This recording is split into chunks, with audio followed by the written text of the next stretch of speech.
আসসালামু আলাইকুম, মাই back to channel. শুভ দুপুর। সবাই কেমন আছো বন্ধুরা? সবাই ভালো আছো? আমিও ভালো আছি। দেখুন, আজকে আমি গরম গরম ভাতের সাথে মিষ্টি কুমড়া ভাজা করে নিচ্ছি। এখানে একটু নুন, ঝাল আর হলুদ দিয়ে নিয়েছি প্যানে। দেখুন কত সুন্দর ভাজাটা হবে, ভাতের সাথে খেতে খুব ভালো লাগে। লাস্টে একটুখানি লাল হয়ে গেলে লাস্টে একটুখানি এর ওপর দিয়ে চিনি দিয়ে নেব।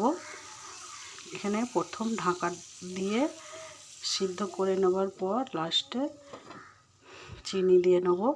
চিনি দিয়ে লাল হয়ে গেলে নামিয়ে নেবে।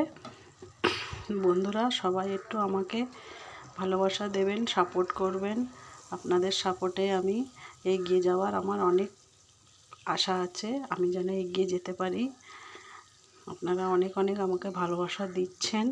আশা করি ভিডিওটা ভালো লাগলে অবশ্যই একটা লাইক করবেন, শেয়ার করবেন। ভালো থাকুন, সুস্থ থাকুন, সাবধানে থাকুন। Tata, by.